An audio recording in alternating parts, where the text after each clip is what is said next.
చూస్తున్నారు అని చెప్పి తిడుతుంది మాట. ఎందుకంటే అయోధ్య రాజ్యంలో స్త్రీ మొట్ట ఈవిడ రాముడి యొక్క శాంత కదా, ఈవిడకి క్షత్రియ విద్యలు చాలా బాగొచ్చు మాట. ఎవరితో యుద్ధం చేసిందంటే మన శాంతనే గెలుస్తుంది.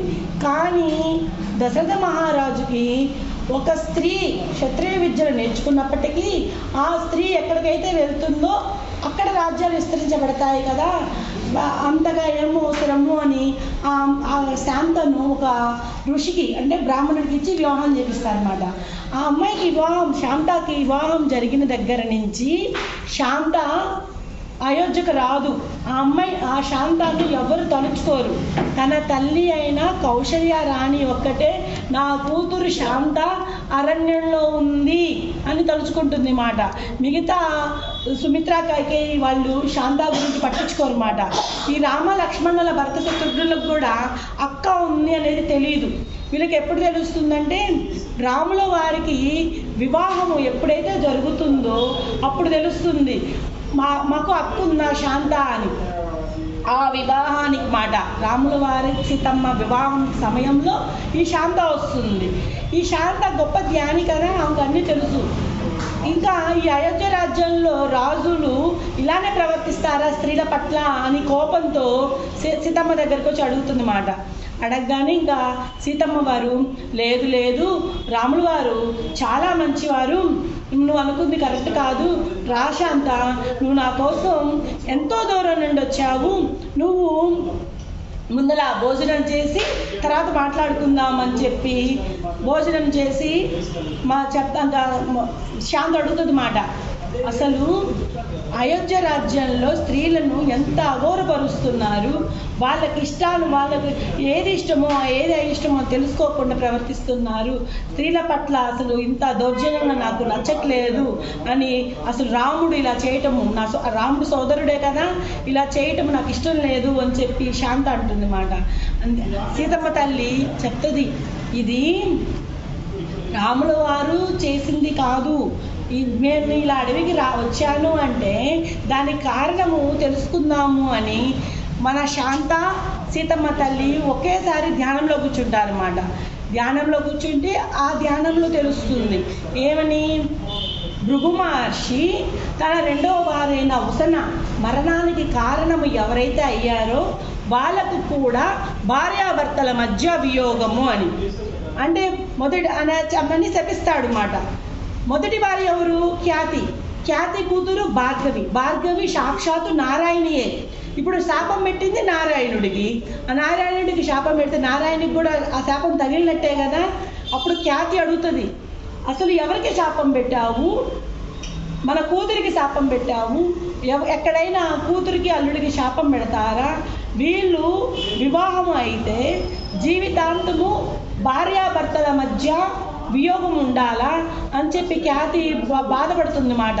బాధపడుతుంటే భృగు మహర్షి ఇది అనుకోకుండా జరిగింది, నేను ఉసన మరణానికి గల కారణం ఎవరో తెలుసుకోకుండా మరణించింది అన్న వార్తే తెలుసుకొని శపించాను. ఒక ఋషి శాపం పెట్టాడు అంటే ఆ శాపం తిప్పికొట్టలేము, ఏం చేయాలి అని చెప్పి వీళ్ళు బాధపడుతుంటారు అన్నమాట.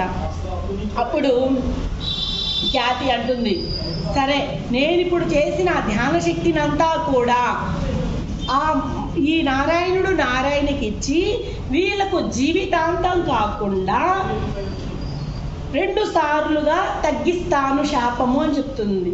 అంటే ఇప్పుడు 2 సార్లు ఎలా మాస్టర్స్, ఒకసారేమో 14 ఏళ్ళ అరణ్యవాసం, రెండవసారి మాత గర్భవతిగా ఉన్నప్పుడు మాట.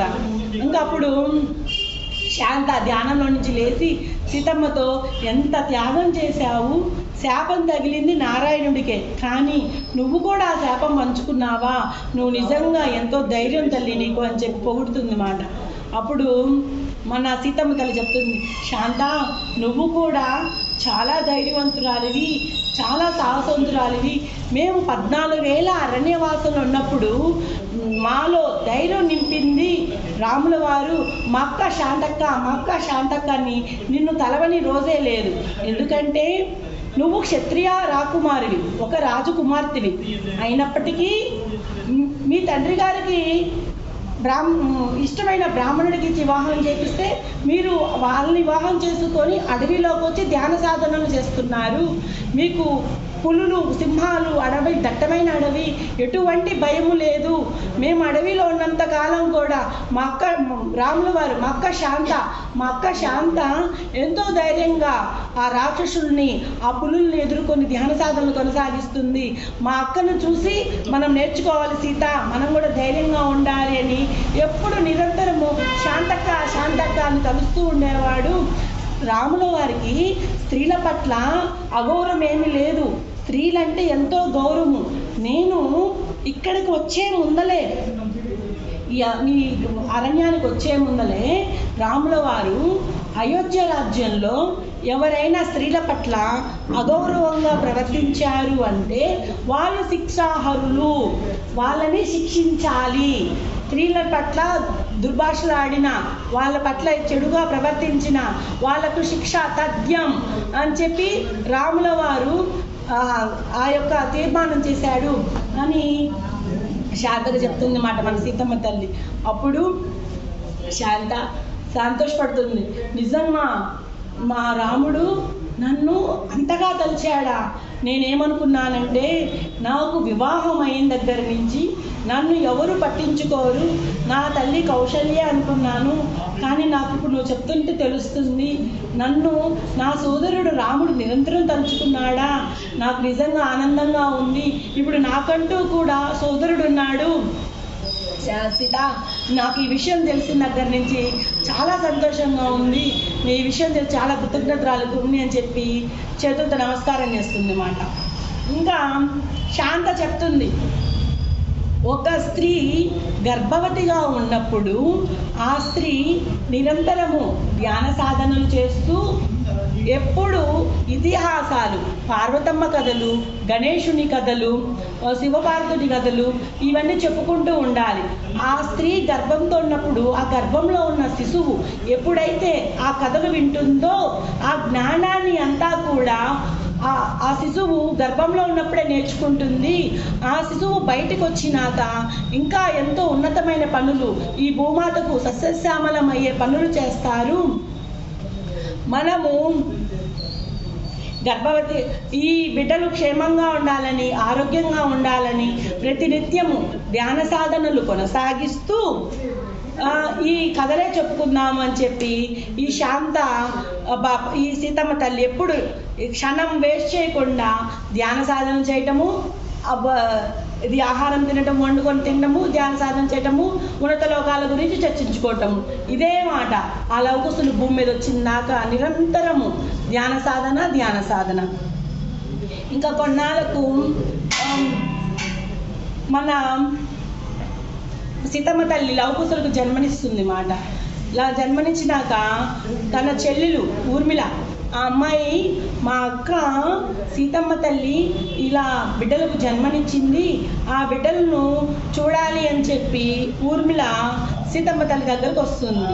ఇంకా శాంత కూడా నేను వచ్చి చాలా రోజులైంది, నేను వచ్చిన దగ్గర నుంచి ఇక్కడే ఉన్నాను, ఈ బిడ్డల లవకుశులు ఉయ్యాలలో కేరింతలు, ఆ బుసిబుసి నవ్వులు చూసి చాలా ఆనందంగా ఉన్నాను. ఇంకా నేను వెళ్ళాలి కదా నా కుటీరానికి, నాకు సెలవిపించు అని ఈ శాంత మన సీతమ్మ తల్లిని అడుగుతుంది. అడగగానే, సరే శాంత, నువ్వు నిజంగా నా కోసం ఎంతో గొప్ప త్యాగం చేశావు. నీ కుటీరాన్ని వదిలి నా కోసం నా పక్కనే ఉన్నావు, నాకు ధైర్యంగా ఉన్నావు. ఇంకా నిన్ను ఇక్కడే ఉండమంటాం కూడా భావ్యం కాదు, నువ్వు నీ కుటీరానికి వెళ్ళు అని సీతమ్మ తల్లి చెప్తే ఇంకా సరే జాగ్రత్తలు అని చెప్పి శాంత ఒక్కటే బయలుదేరుతుంది అన్నమాట. శాంత ఒక్కటే అడవిలోకి వెళ్తుంటే, అమ్మో అంత పెద్ద అడవి, అడవిలో ఎన్ని పులులున్నాయో, ఎన్ని సింహాలు ఉన్నాయో, అసలు దొంగలు కూడా ఉంటారు. శాంత ఒక్కటే ఆ దట్టమైన అడవిలో ఎలా వెళ్తుంది? నాకు భయంగా ఉంది మాత అని సోమ సీతమ్మని అడుగుతుంది. అడగగానే సీతమ్మ తల్లి చెప్తుంది, అసలు శాంత ఎవరనుకున్నావు? ఆవిడకు ఈ అడవిలో ప్రతి అణువు తెలుసు, ప్రతి అణువు తెలుసు. ఆమెకి జంతువులు కూడా ఆమెను నమస్కరిస్తాయి. ఆమె గొప్ప జ్ఞాని. ఆమె క్షేమంగా వెళ్ళగలదు తన కుటీరానికి. ఆమె గురించి మనము భయపడాల్సిన అవసరం లేదు సోమ అని చెప్తుంది, ధైర్యం చెప్తుంది అన్నమాట మన సోమకు. ఇంకా ఊర్మిళ వస్తుంది కదా. ఊర్మిళ తన కుమారులైన లవకుశులను చూస్తూ ఎంతో వాళ్ళకి స్నానాలు చేపిస్తూ మంచిగా నూనె పెడుతూ బాగా చూసుకుంటుంది అన్నమాట కొన్ని రోజులు. అంటే చూడండి మై డియర్ మాస్టర్స్, సీతమ్మ తల్లి ఒక్కటే అడవిలో కష్టాలు పడలేదు. సీతమ్మ తల్లికి ఆ తల్లిని చూసుకోవడానికి శాంత ఉంది. శాంత వెళ్ళినాక తన చెల్లెలు ఊర్మిళ వచ్చిందన్నమాట. ఇంకా ఊర్మిళ కూడా తన రాజ్యానికి వెళ్ళినాక ఈ పిల్లలు బాగా ఆడుకుంటారన్నమాట. వాళ్ళు మట్టిలో ఆడుకున్న, చెట్లలో ఆకులు గిల్లుతున్న, జంతువులు తన చుట్టూ వచ్చిన ఈ సోమ చూసి అయ్యో అయ్యో ఈ పిల్లలు మట్టిలో పాకుతున్నారు, ఎగిరే పక్షులు కూడా ఈ లవకుశుల చుట్టూ ఎగురుతున్నాయి, ఈ పక్షులు ఎక్కడ తీసుకెళ్ళిపోతాయో అని కంగారు పడుతుంది అన్నమాట. మన సీతమ్మ తల్లి చెప్తుంది, లేదు లేదు, పిల్లలకి మనము పూర్తిగా స్వేచ్ఛ ఇవ్వాలి. మనం ఎప్పుడైతే స్వేచ్ఛనిస్తామో వాళ్ళు కూడా అంతే ఆనందంగా ఉంటారు. చూడు, వాళ్ళు చెట్లతో ఆడుకుంటున్నారు. ఆ జంతువులు కూడా మన లవకుశుల్ని ముద్దాడుతున్నాయి. ఎగిరే పక్షులు మన పిల్లల్ని నవ్వేటట్టు తన రెక్కలను ఊపుతున్నాయి. నువ్వు అదేదో భయపడుతున్నావు తీసుకెళ్ళిపోతాయని. ఏం కాదు, వాళ్ళు జంతువుల సంరక్షణలోనే ఉన్నారు. నువ్వు ధైర్యంగా ఉండు, పిల్లల్ని ఆడుకోనివ్వాలి అని మన సీతమ్మ తల్లి సోమకు చెప్తుంది మై డియర్ మాస్టర్స్. అయితే ఒకరోజు మన సీతమ్మ తల్లి దగ్గరకు ఒక ఋషి వస్తాడు. ఆ ఋషి ఏంటంటే, ఆ ఋషికి ఔషధ గుణాలున్న మొక్కలన్నీ తెలుసు మాట. అక్కడ సీతమ్మ దగ్గర చుట్టుపక్కల ప్రాంతంలో ఉన్న వాళ్ళకి బాగలేదు అంటే ఆ ఋషి దగ్గరికే వచ్చి ఆ మొక్కలు తెచ్చుకొని ఆరోగ్యం కుదుట పడుతుంది అన్నమాట. అయితే ఒక మొక్క అతనికి దొరకదు, ఎంత వెతికినా దొరకదు మాట. మొక్క అతను ఎతికే మొక్క దొరకపోయేసరికి, నేను ఎదుగుతున్న మొక్క ఈ చుట్టుపక్కల ఎక్కడా లేదు, ఈ మొక్క నాకు కావాలి అంటే నేను సీతమ్మని అడిగితే సీతమ్మకే తెలుస్తుంది ఆ మొక్క ఎక్కడుందో అని. సీతమ్మ దగ్గరికి ఆ ఋషి వస్తాడు మాట. ఋషి వచ్చి చూపిస్తాడు, మాత ఈ మొక్క నేను ఎంత వెతికినా దొరకలేదు, ఈ మొక్కలో చాలా ఔషధ గుణాలు ఉన్నాయి, ఈ మొక్కలో ఉన్న ఔషధ గుణాల వల్ల చాలా అనారోగ్యాలే తగ్గిపోతాయి, అందరూ ఆరోగ్యంగా ఉంటారు. అలాంటిది ఈ మొక్క ఎంత వెతికినా దొరకలేదు మాత, నాకు సహాయం చేయండి అంటే సీతమ్మ తల్లి లవకుశులను సోమకప్ప చెప్పి, వీళ్ళకు భోజనం సమయంలో భోజనం పెట్టు, నేను ఈ మొక్కను ఎతికి తీసుకొస్తానని చెప్పి సీతమ్మ తల్లి ఆ మొక్క కోసము అడవిలోకి, ఆ ఋషి అన్న అడవిలోకి వెళ్తారు. అడవిలోకి ఎంత వెళ్ళినా ఎంత వెతికినా ఆ మొక్క దొరకదు. అప్పుడు ఋషివర్య, ఏంటి మాత, మనము ఎంత లోపలికి వెళ్ళి ఎతికినా ఈ మొక్క దొరకట్లేదే, అసలు ఎంత దూరం వచ్చాము, ఎప్పుడనగా వచ్చాము, ఉదయం అనగా వచ్చాము, అయినా మనకు మొక్క దొరకలేదు అని బాధపడుతుంటాడు మాట. అప్పుడు భూమాత చెప్తుంది, ఈ ఔషధ గుణాలు ఉన్న మొక్క అంతరించిపోయింది, ఇంకా మనకు ఈ మొక్క ఉండదు, ఈ మొక్కలో ఎలాంటి ఔషధ గుణాలు ఉన్నాయో ఆ మొక్కే వేరే రూపంలో దాల్చింది అని చెప్పి ఆ మొక్క చూపిస్తుంది అన్నమాట. ఇంకా సీతమ్మ తల్లి ఆ మొక్క తీసుకొచ్చి, ఇదిగో ఈ మొక్కలో ఉంటాయంట, మనం ఆ మొక్కలో ఉన్న ఔషధ గుణాలు ఉన్నాయన్నీ ఈ మొక్కలో ఉంటాయంట, కొత్త రకం మొక్క అని చెప్తుంది మాట. చెప్పగానే ఋషివారి అడుగుతాడు, ఎందుకు మాత ఇలా జరుగుతుంది, ఆ మొక్క అంతరించడం ఏంటి, ఆ మొక్కకి ఎందుకు అలా అర్ధాంతరంగా వెళ్ళిపోవటం ఏంటి, మనకి ఎందుకు దొరకట్లేదు అని ఋషివారి అడిగితే మన తల్లి సీతమ్మ చెప్తుంది, భూమి తన పరిధులు మార్చుకునేటప్పుడు కొన్ని మొక్క జాతులు నశించిపోతాయి, కొన్ని జీవరాశులు నశించిపోతాయి, కొన్ని జంతువులు నశించిపోతాయి. భూమాత ఏం చేస్తుందంటే అలా ఏ మొక్కలో ఉన్న ఔషధ గుణాలు ఆ ఔషధ గుణాలు ఉన్న మొక్కకి కొత్త రూపం ఇస్తుంది, కొత్త రకం మొక్కను సృష్టిస్తుంది. ఎందుకంటే భూమాతకు మనం అంటే ప్రేమ. ఆ ఔషధ గుణాలున్న మొక్కలు వాడితేనే కదా ఆరోగ్యంగా ఉండేది అని ఆ కొత్త రకం మొక్కలు ఇస్తుంది అని చెప్తుంది మాత. చెప్పంగానే మాత ఆ కొత్త రకం మొక్క విత్తనాలు తీసుకొని, ఇదిగో ఈ విత్తనాలు తీసుకొని మీరున్న చోట కుటీరాన్ని దగ్గరికి వెళ్ళి నాటండి. మళ్ళీ మీరు ఈ మొక్క కోసం రావాలి అంటే చాలా దూరం కదా, అక్కడి నుంచి మీరు ఇక్కడ దాకా రాలేరు. మీరు ఈ విత్తనాలే కానీ తీసుకొని అక్కడ కానీ నాటినట్లయితే మీకు ఆ ఔషధ గుణాల మొక్కలు మీ దగ్గరే ఉంటాయి అని చెప్పి కొన్ని విత్తనాలు కూడా మాత ఆ ఋషివర్యకి ఇస్తుంది మాట. ఇంకా అక్కడి నుంచి వెళ్తారు కుటీరానికి వెళ్ళేసరికి సోమ అడుగుతుంది, మాత ఎప్పుడనగా వెళ్ళారు, మీరు ఎప్పుడు వచ్చారు, అసలు పిల్లలు ఎలా ఉన్నారమ్మా అని అడుగుతుంది.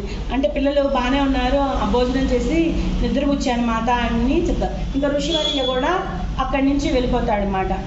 కొన్నాళ్ళకు చంద్రిక వస్తుంది మాతను చూడటానికి తన కుమారుడిని తీసుకొని. చంద్రికను చూడంగానే మాతలో ఎంతో సంతోషం. చంద్రిక ఎక్కడుంటుంది? పంచవటి. మాత ఉన్న కుటీరానికి చాలా దూరం. అయినప్పటికీ మాతను చూడటానికి చంద్రిక వచ్చింది. మాత ఎంతో సంతోషంతో, చంద్రిక నువ్వు నిజంగా నా కోసం ఇక్కడికి వచ్చావా? నేను నిజంగా ఎంత అదృష్టవంతురాలివి, అస్సలు నువ్వు నా కోసం అంత దూరం నుండి వచ్చావు. అమ్మ రామ్మ కూర్చో అని చెప్పి మంచినీళ్ళు ఇస్తుంది అన్నమాట.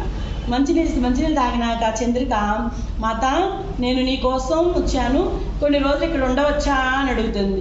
దాందేముందమ్మా, నీకు ఎన్ని రోజులు ఉండాలంటే అన్ని రోజులు ఉండు, నా దగ్గర పిల్లలు లవకుశలతో ఆడుకుందువు, వాళ్ళ ఆలాపాలన చూద్దు అని చెప్తే కొన్ని రోజులు ఉంటుందన్నమాట. చంద్రిక ఉన్నన్ని రోజులు కూడా మనసులో బాధపడతా ఉంటుంది.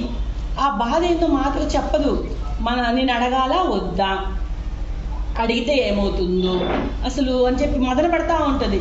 అది గమనించిన సీతమ్మ తల్లి చంద్రిక దగ్గరికి వచ్చి అడుగుతుంది, చంద్రిక నువ్వెందుకు బాధపడుతున్నావు, ఏ విషయానికై నువ్వు బాధపడుతున్నావు అని చంద్రికను మాత అడగగానే చంద్రిక చెప్తుంది, మాత నీ గురించి అయోధ్య వాసులు ఏమనుకుంటున్నారో తెలుసా? మీరు రావణు చేత అపహరించడం వలన మీరు అగ్నిప్రవేశం చేశారు అని, మీరు గర్భవతిగా ఉన్నప్పుడు మీరు ఏదో తప్పు చేశారనే అయోధ్యవాసులు మిమ్మల్ని అడవికి పంపించారు అని ఇలా అనుకుంటున్నారు మాత. ఆ మాటలు వినటానికే నా చెవులు తూట్లు పడిపోతున్నాయి, నాకెంతో బాధగా ఉంది. నాకు తెలుసు రాముడికి సీతమ్మ అంటే ఎంత ఇష్టమో, సీతమ్మ అంటే రాముడికి ఎంత ఇష్టమో నాకు తెలుసు. కానీ ఏంది ఆ మాటలు వింటుంటేనే నా మనసంతా బాధపడిపోతుంది అని చెప్తుంది మాట. చెప్పగానే మన సీతమ్మ, అయ్యో అసలు నిజం ఏంటంటే మా ఇద్దరి మధ్య ఎడబాటుకు గల కారణము భార్యాభర్తల మధ్య వియోగము, అది శాపము. ఆ శాపము మీకు చెప్తాలేమ్మా, దాని గురించి బాధపడమాక అని చెప్తుంది. కానీ చంద్రికలో ఎంతో బాధ. అంటే రాముడు ఎక్కడుంటే సీత అక్కడ, సీత ఎక్కడుంటే రాముడు అక్కడ. పంచవటిలో చూసాం కదా, పంచవటిలో సీతమ్మ తల్లి ఆ నదిలో స్నానానికి వెళ్ళిన, అక్కడ పక్షులతో మాట్లాడిన, జంతువులతో మాట్లాడిన, ఔషధ మొక్కల కోసం వెళ్ళిన రాముడు వారికి తెలిసేది. రాముడు వారు అక్కడ పంచవటిలో రాక్షసులతో యుద్ధం చేస్తుంటే ఎలాంటి గాయాలు తగిలినాయి అవన్నీ కూడా సీతమ్మకు తెలిసిపోయేది. వాళ్ళిద్దరూ భౌతిక దేహాలు వేరు అయినప్పటికీ ఆత్మ ఒకటే కదా, ఇవన్నీ మన చంద్రికకు తెలుసు. కానీ ఇంత నింద ఎందుకు మోపారు? మన సీతాపహరణ, మన సీతమ్మను రావణుడు తీసుకెళ్ళటం వల్ల ఆ మాతను, గర్భవతిగా ఉన్న స్త్రీని ఇలా అడవికి పంపించాడా రాముడు? అది చాకల మాట విని ఆ మాట నేను సహించలేకపోతున్నాను తల్లి అని చెప్పి బాధపడుతుంది మాట. అప్పుడు సీతమ్మ తల్లి చెప్తుంది, ఎవరు ఏమనుకున్నా మనకెందుకు, ఇది మా భార్యాభర్తల మధ్య అనేది శాపము తల్లి, నువ్వు బాధపడద్దు. రానున్న రోజుల్లో ఇంకా చెప్పుకుంటారు ఏంటంటే సీతకు శక్తిహీనురాలు, సీతకు ఎలాంటి శక్తి లేదు అని చెప్పుకుంటారు. అలాంటి రోజులు వస్తాయి, అలా రచించబడుతుంది. అసలు రానున్న రోజుల్లో స్త్రీలు ఎందుకు పనికిరారు? ఒక స్త్రీ గర్భవతిగా ఉన్నప్పుడే లోపల పుడుతుంది, లోపల ఉన్నది స్త్రీయే అని తెలుసుకొని ఆ స్త్రీయే చంపేస్తుంది ఆ శిశువుని. అలాంటి రోజులు వస్తాయి. స్త్రీలు ఇంట్లోనే ఉండాలి, చదువుకోకూడదు, స్త్రీలకు ఏమీ చేత కాదు స్త్రీ అని చెప్పబడుతుంది. పురుషాధిపత్యం ఎక్కువైపోతుంది అని సీతమ్మ తల్లి చెప్తుందన్నమాట. అంతేకాదు ఇంకా ఘోరం ఏంటంటే బాలికలుగా ఉన్నప్పుడే వాళ్ళ మీద అత్యాచారాలు జరుగుతాయి కలియుగంలో చెప్తుంది.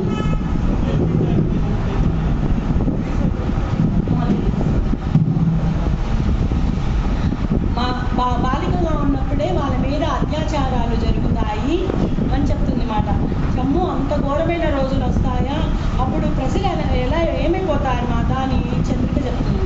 అందుకే నేను రాముల వారిని కోరిక కోరాను. చివరి కోరిక ఏంటంటే స్త్రీలు చదువుకోవాలి అని చెప్తుంది అన్నమాట. అలాంటి రోజులు వస్తాయి. కానీ బాలికలు కూడా అంటే వాళ్ళు స్త్రీలు అసలు చిన్న పిల్లలుగా ఉన్నప్పుడు అత్యాచారాలు జరుగుతుంటాయి కదా. అలాంటి టైంలో రాముల వారు సీతమ్మను నేనే వచ్చి ఈ సీతాయన గ్రంథాన్ని తీసుకొస్తాము. ఈ సీతాయన గ్రంథంలో ఈ 14 ఏళ్ళ అరణ్యవాసం అనేది కైకేయి మాత వల్ల, ఆ మాత దగ్గర పనిచేసే పరిచారిక వల్ల కాదు. లోక కళ్యాణం కోసం మేము 14 ఏళ్ళ అరణ్యవాసానికి వెళ్తున్నాము. ఇకపోతే సీతాపహరణ అనేది రావణుడు నన్ను లాగబట్టి నేను పుష్పక విమానంలోకి వెళ్ళలేదు. నేను నాకుగా అనుమతి ఇచ్చాను. అక్కడ భూమిని సస్యశ్యామలం చేయడానికి ఆ రావణ రంగలోకి నేను వెళ్ళాను. ఈ సీతాయన గ్రంథం ద్వారా నేను ఎంతో శక్తివంతురాలని అని తెలుసుకుంటారు.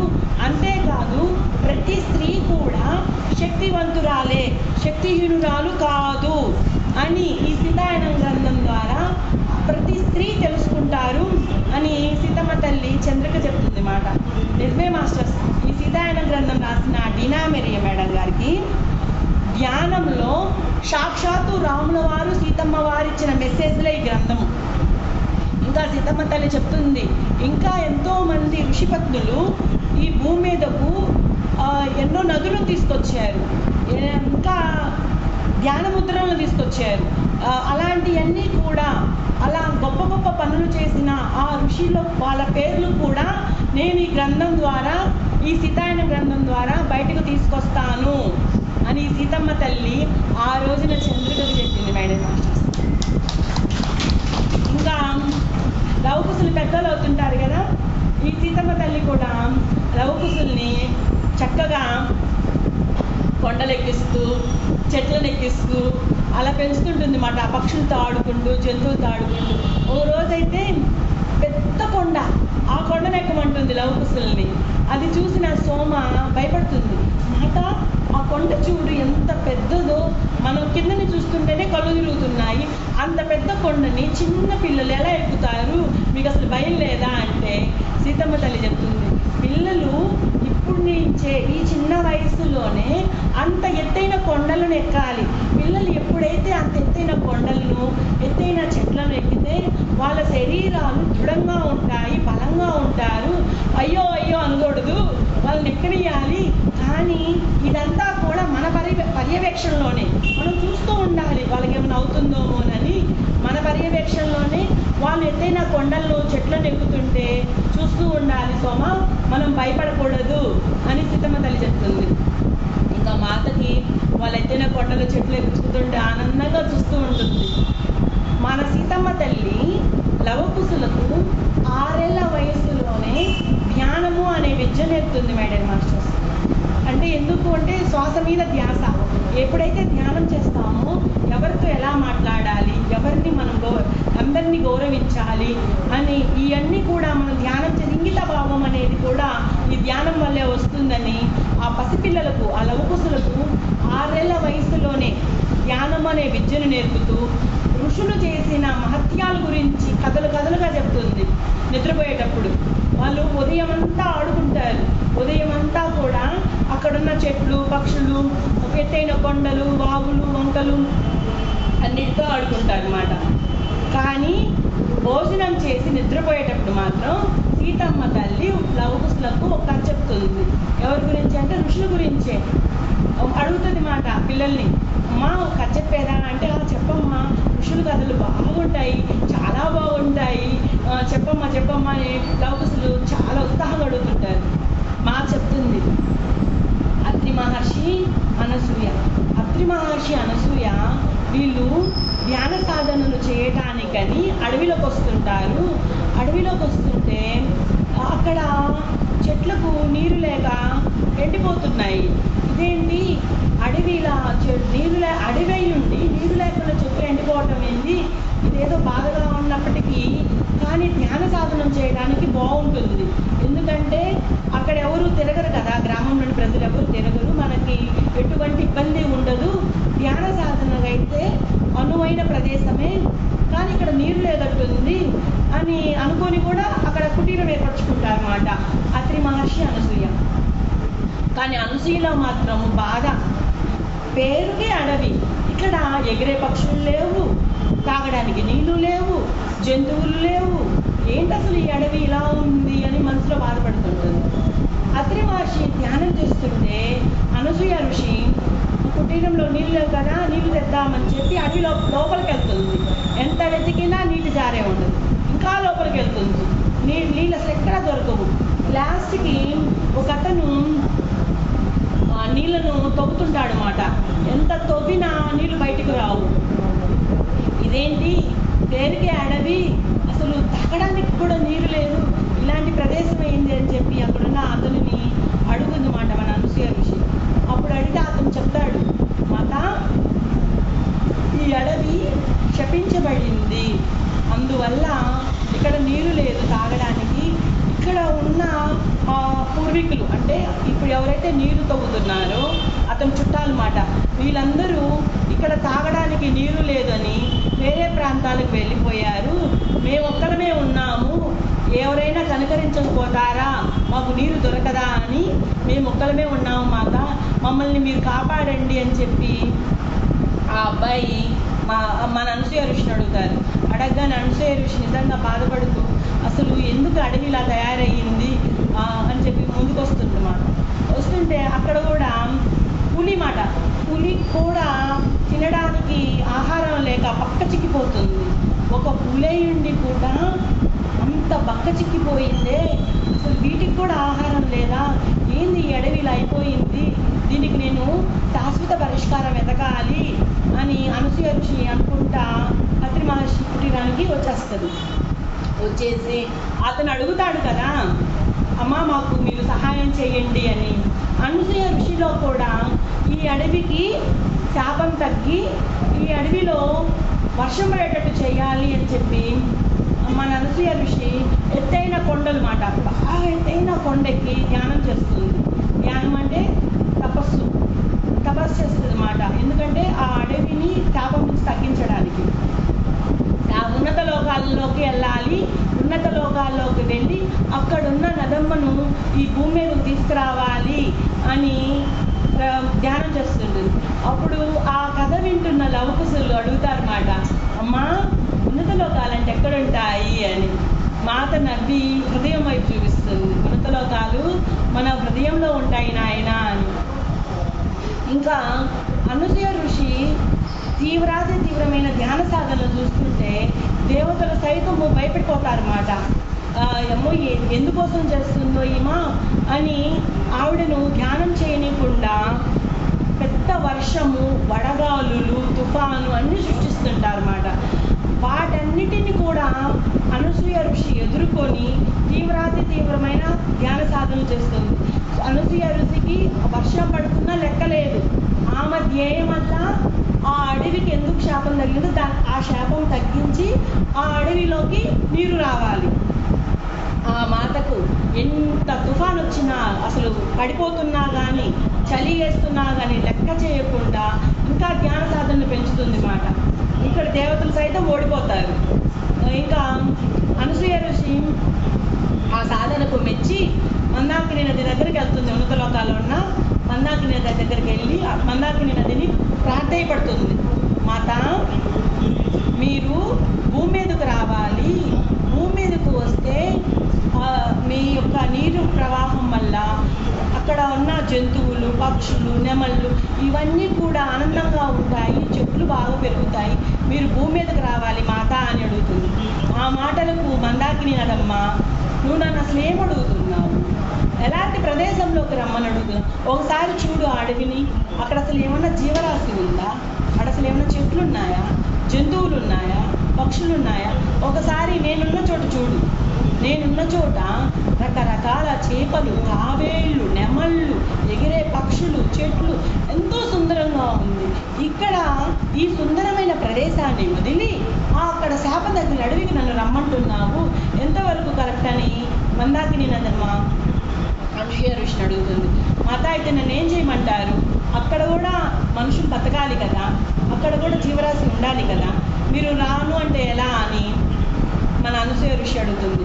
అని అడగగానే మందాకినమ్మ చెప్తుంది, నేను వస్తా, ఎప్పుడు వస్తానంటే మళ్ళీ నీ ధ్యాన శక్తితో ఇక్కడ ఎలా అయితే సుందరంగా ఉందో రకరకాల పూలు, రకరకాల జంతువులు, తాబేళ్ళు, నెమళ్ళు, చేపలు, అవన్నీ వాటినన్నిటినీ నీ ధ్యాన శక్తితో ఆ అడవిలో సృష్టించు, ఆ అడవిలో సృష్టించావు అంటే నేను ఖచ్చితంగా వస్తాను అని మందాకిని నదమ్మ మాట ఇస్తుంది.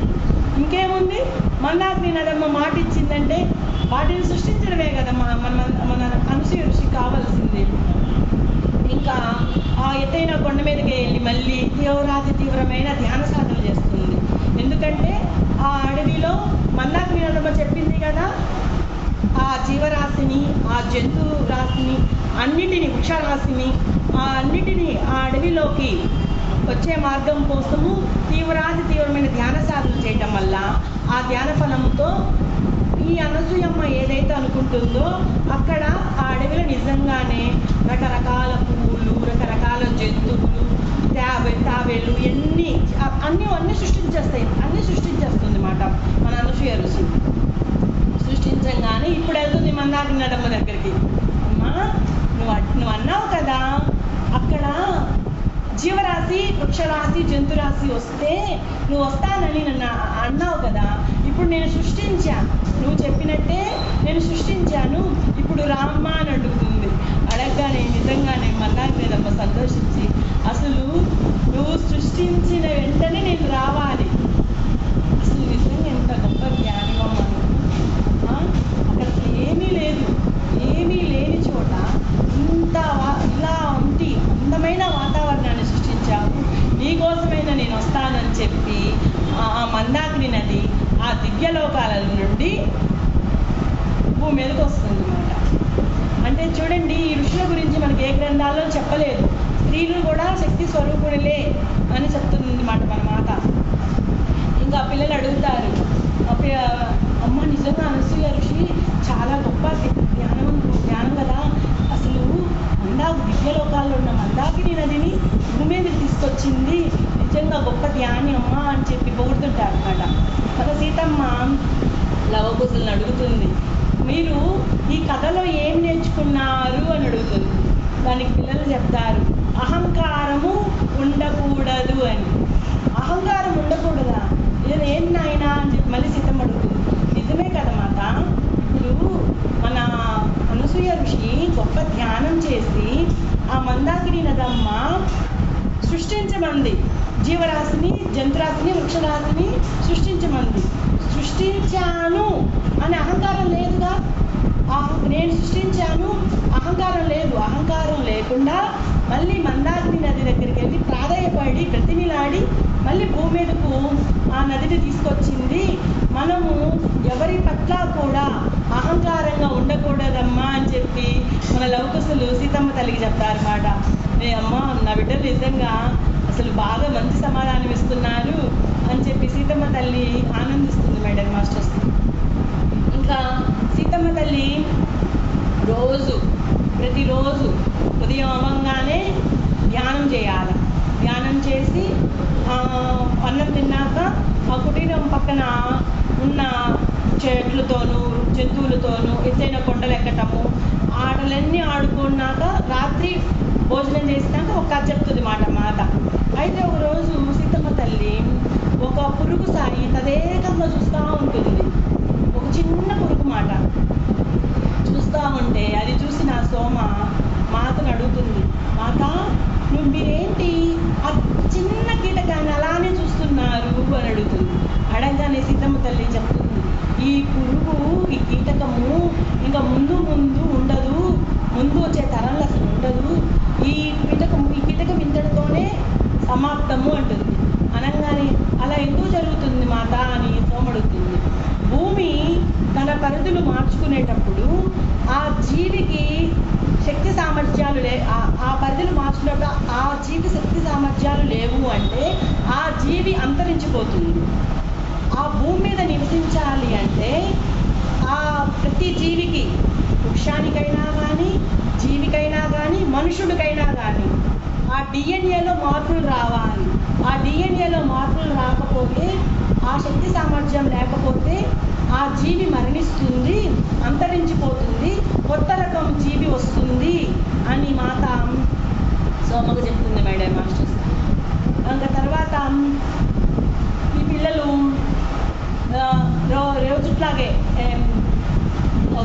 పొద్దునే ధ్యానం చేసి భోజనం చేసి చెట్లతోనూ వృక్షాలతోనూ జంతువులతోనూ ఆడుకొని సాయంత్రం వేళ భోజనం చేసినాక మాకు అడుగుతుంది, అమ్మ ఏమన్నా కథ చెప్పమంటారా అని అడుగుతుంది.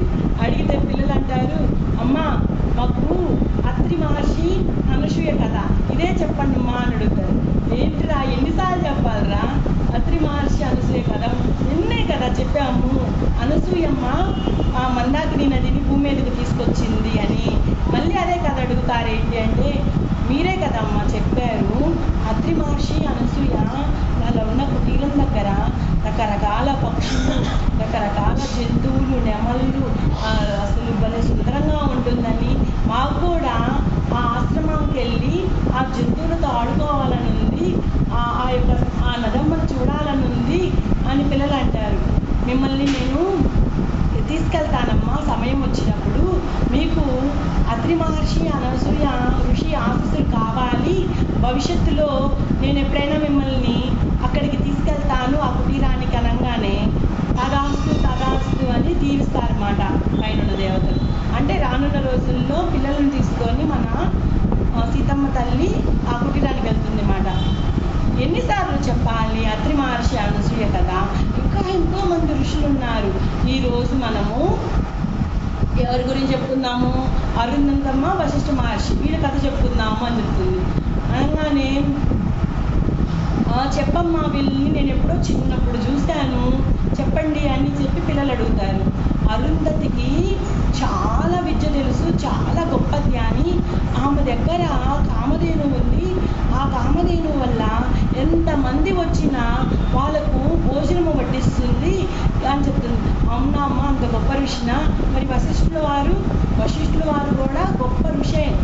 ఆయన ఎంత గొప్ప ఋషి అంటే ఎవరైనా అస్త్రాలను వదిలారు అంటే ఆయన తనకున్న మంత్రంతోనే దాన్ని తిప్పి కొట్టగలుగుతాడు, అంత శక్తివంతుడు అని చెప్తుంది. వీళ్ళిద్దరూ ఒకరు మంచి గొప్ప యోగులు. వీళ్ళ యొక్క గొప్పతనం తెలిసి ఒక రాజు కౌశికుడు ఆయన వీళ్ళ గొప్ప ఏంటి, వీళ్ళ గొప్ప ఏంటి అందరూ చాలా గొప్పగా చెప్పుకుంటున్నారు, మనము పరీక్షిద్దాము అని చెప్పి కౌశికుడు అనే రాజు కొంతమంది సైన్యాన్ని తీసుకొని ఈ వశిష్ఠుల ఈ అరుంధతమ్మ ఆశ్రమానికి వచ్చేస్తారన్నమాట. రాగానే కౌశికుడు అడుగుతాడు, మాకు మీ భోజనము మీరు పెట్టాలి అంటే, మీరు ఎంతమంది వచ్చినా మేము భోజనం పెడతాము అని చెప్తారు.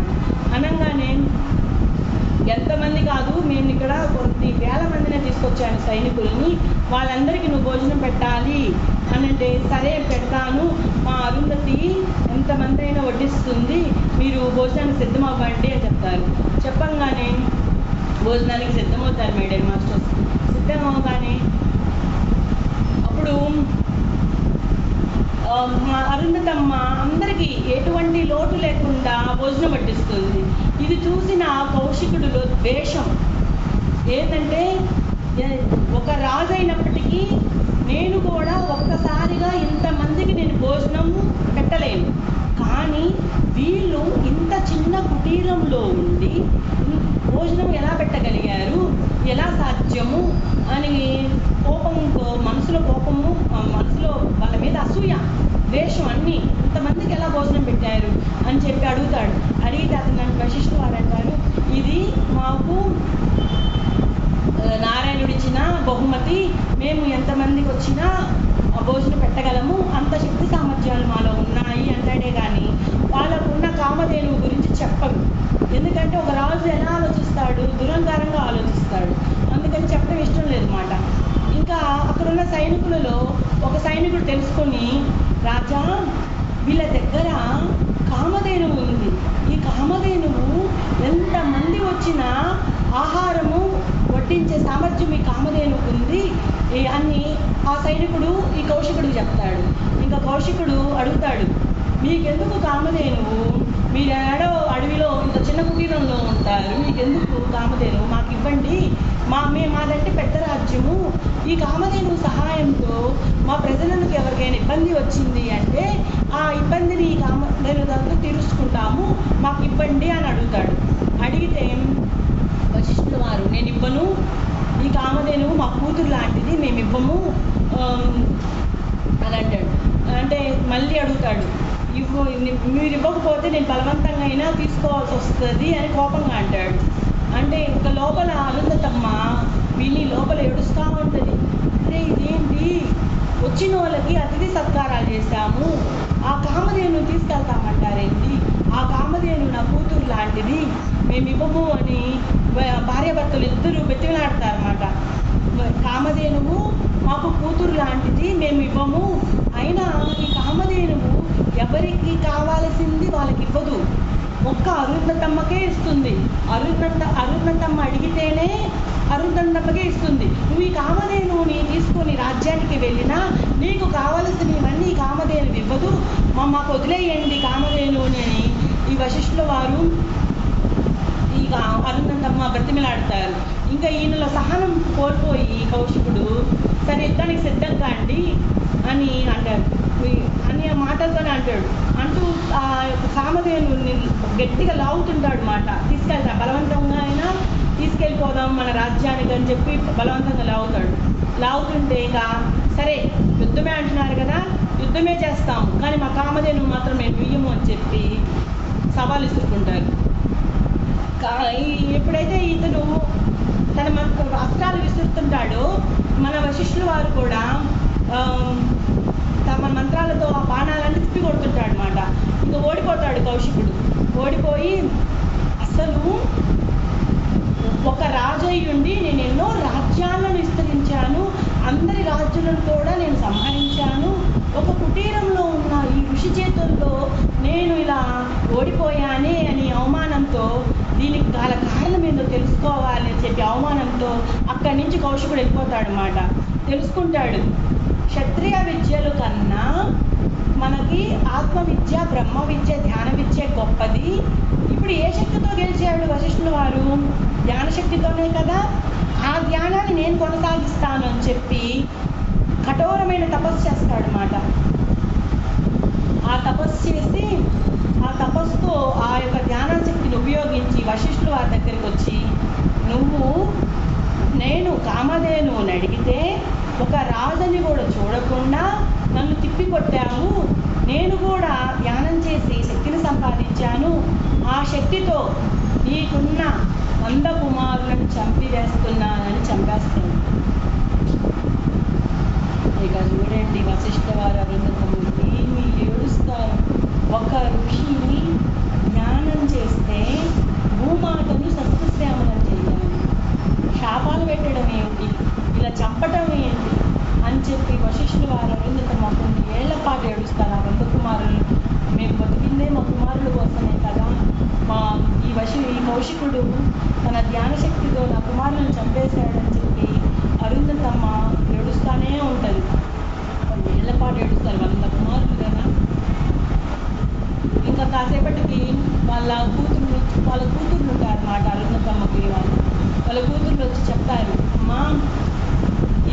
మీద జీవి పుడుతుంది, మరణిస్తుంది, చస్తుంది, లేకపోతే ఎవరికైనా కోపం వస్తే చంపేస్తున్నారు. ఇలా లేకుండా మనము శాశ్వతంగా ఆనందంగా సంతోషంగా ఉండాలి అంటే మనము జనన మరణ చక్రాలు లేని ఒక లోకాన్ని సృష్టిద్దామమ్మా. అక్కడికి ఎవరు రారు, అక్కడికి ఎవరు వచ్చి మనల్ని చంపరు. ఇలా మనము మా సోదరులను కోల్పోయాము, మాకు ఎంతో దుఃఖంగా ఉంది. కానీ మన ధ్యాన శక్తితో, మనము చేసిన ధ్యాన శక్తితో మనమే ఒక లోకాన్ని సృష్టించుకుందాము. ఆ లోకంలో జనన మరణాలే ఉండకూడదు. ఎవరు వచ్చి వాళ్ళ యొక్క శక్తిని ఉపయోగించి చంపకూడదు. అలాంటి లోకాన్ని సృష్టిద్దాము అని వీళ్ళు బాగా తీవ్రమైన ధ్యాన సాధనలు చేసి నిజంగానే వశిష్ఠుల వారు, అరుంధతి కుమార్తెలు ఆ లోకాన్ని సృష్టిస్తారు మాస్టర్స్. అంటే జనన మరణ చక్రాలే ఉండవు, శాశ్వతంగా ఆ లోకంలో ఉంటారు. సీతమ్మ తల్లి లవకుశులకు ఆ కథ చెబుతూ లోపల నుంచి బయటికి తీసుకొచ్చి ఆకాశం వైపు చూపిస్తుంది.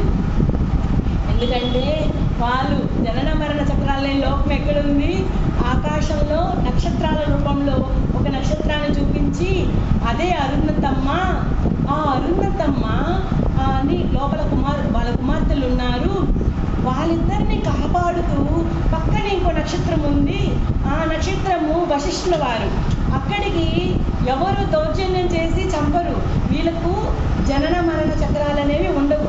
వాళ్ళు శాశ్వతంగా ఆకాశంలో ఉన్నారు, ఆ నక్షత్ర మండలంలో ఉన్నారు అని చెప్పి లవకుశులకు వశిష్ఠుల వారిని, అరుంధతమ్మను, వాళ్ళ కుమార్తెలను చూపిస్తుంది మేడం మాస్టర్స్.